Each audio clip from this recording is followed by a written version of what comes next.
Հարգելի հայրենակիցներ, սիրելի գործընկերներ, Տիկին Կարապետյանն այստեղ է։ Տիկին Կարապետյան, ես Արցախի Հանրապետության անվտանգության խորհրդում եղել եմ Ադրբեջանում հայատյացության ուսումնասիրող փորձագետ։ Գրել եմ գիրք դրա մասին։ Իդեպ մեկը կարող եմ ձեզ նվիրել, վստահ մի փոքր բան կփոխվի ձեր մոտ։ Ի տարբերություն ձեզ, իմ ու ձեր ուսումնասիրությունները իրարից ահավոր շատ տարբերվում են ու բնավ տրամաբանական ոչ մի կապ չկա իրենց միջև։ Ես միշտ ազդարարել եմ այն վտանգների մասին, որոնք որ մեծամասամբ իրականացել են ու ցավոք սրտի իրավացի, ցավոք, բայց իրավացի։ Դուք ինչպես այսօր փոքրացել եք նրանցից եկող վտանգները, շփվել եք Ադրբեջանի պաշտոնական դիրքորոշում ունեցող շրջանակների հետ, ես հակառակը։ Այցելություններ են եղել հայկական դելեգացիայի տրամաբանության ներքո, բայց ոչ թաքուն եւ միայնակ։ Ես ներկայացել եմ հաղթած երկրի շահերը ու դրա մասին պարզ ճակատով ասել եմ ադրբեջանցիներին, ինչպես այսօր դա ասում եմ ձեզ, Տիկին Կարապետյան։ Ադրբեջանի ուսումնասիրությունը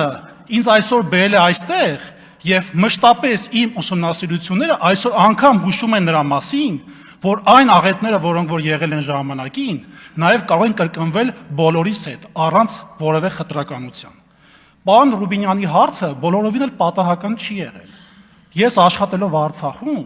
շատ լավ գիտեմ, որ Թուրքիա գնացած մեր հայ երիտասարդները բազում անգամ հավաքագրվել են, բայց չգիտես ինչի պարոն Ռուբինյանը դա հերքեց։ Հաջորդը, Ինչ է հերքեցի։ դուք ասացիք, որ դրա հետ կապ չունեք, այդքան բան։ Հա, չգիտեք ինչի հերքեցի։ Դե ես ասեցի, ինչ ասեցի։ Ինչ ասեցի։ Պարոն Ղազարյան, պարոն Աղաջանյան եւ պարոն ներողություն, պարոն Աղաջանյան եւ Տիկին Ղազարյան։ Ադրբեջանի մասին ընդհանրապես մի խոսեք, էլի։ Դուք այդ թեմայի մասին մի անդրադարձեք։ Ձեր ասածների մեջ ոչ տրամաբանական կապ կա, ոչ էլ առհասարակ հիմնավորումներ։ Ադրբեջանի պաշտոնական հրետորաբանությունը բացի տարածքային պահանջներից, որոնք պարբերաբար հնչում են, արդեն անցել են կարմիր գիծը, որի մեջ մտնում է շատ ավելի կարևոր պարագաներ։ Մի հատ կարգին հաղորդում սկեչ կար, որ ասում էր գնդակ, գոլ։ Հիմա բացատրեմ դա ինչ է նշանակում։ Բացի տարածքային պահանջներից, նաև եղել է հիմա գործում է Արևմտյան Ադրբեջան հակահայկական կառույցը, որը պարբերաբար խոսում է Հայաստանում էթնիկ փոփոխություն կատարելու մասին եւ մշտապես սպառնալիքի տակ է պահում Հայաստանի ժողովրդին։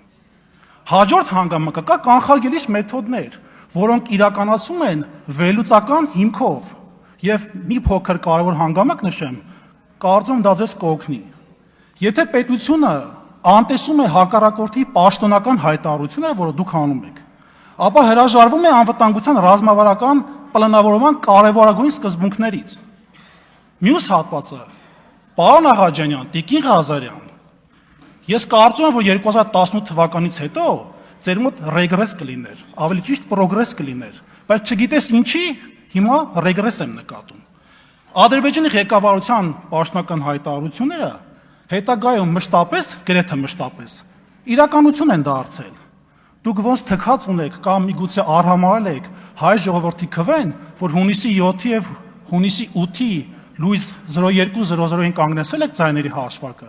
այնպես էլ թքած ունեք կամ արհամարած ունեք Ադրբեջանի պաշտոնական հայտարարություններին։ Ինչ վերաբերում է 300,000 ադրբեջանցիների փաստին, մեր խմբակցության կողմից ընտրություններից առաջ եւ հիմա, որ դրա մասին խոսում ենք, եղել է պարզ առաջարկ Սաֆարովյան օրենքի ընդունումը, որի մասին ապագայում կփորձենք քննարկել։ Դա որ ընդունեք, մեր կողմից էլ այդ խոսույթը կփակվի, ու այդ խոսույթը հիմնավոր փաստերի վրա է կայացած։ Մասնավորապես պաշտոնական հայտարարությունների, մասնավորապես այն պետական քարոզի իդեպ Արևմտյան Ադրբեջան հակահայկական կառույցը ֆինանսավորում է Ադրբեջանի պաշտոնական կառավարման օղակներից, հանձինեց Իլհամ Ալիևից։ Դա վկայող եւ փաստարկված հիմքերով ապացուցված իրականություն է։ Ուզեք ընդունեք, չուզեք, դա իրականություն է, պարոն Աղաջանյան։ Հաջորդը, պարոն Թունյան, իմ գործընկեր Պարոն Ղազարյանը լայն գործիքակազմ ունի, ամենայն հարգանքով ձեր հանդեպ։ Բայց տեսնում ենք, բայց դուք էլ եք տեսնում մեր կողմից ԱԺ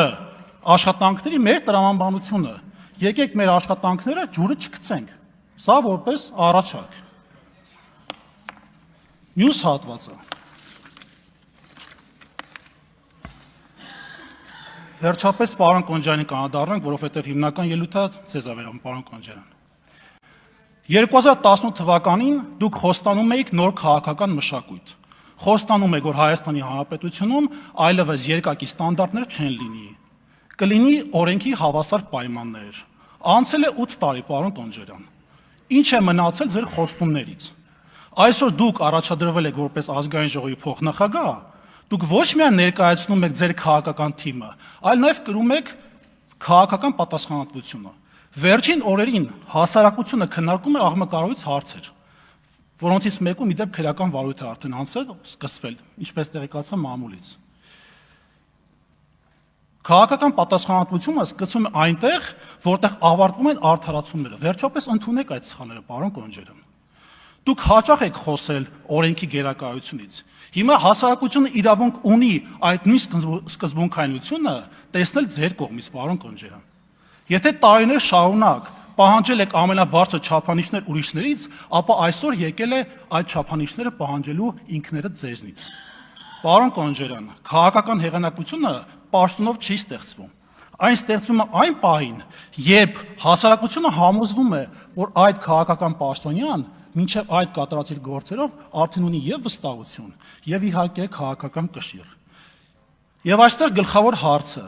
այսօր դուք ներկայացնում եք նոր քաղաքական մշակույթ, որի մասին խոսում եք 2018-ին, թե դարձել եք այդ նույն քաղաքական մշակույթի կրողները։ Ես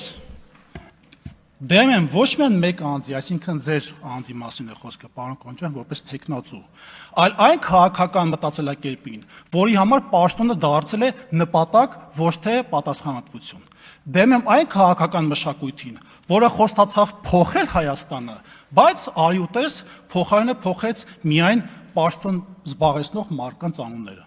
Ժողովուրդը վերջում ասում է իր խոսքը, դա անկասկած։ Եվ այդ խոսքը ավելի բարձր է հնչում, քան ԿՊ խմբակցության քվեարկությունը։ Շնորհակալություն։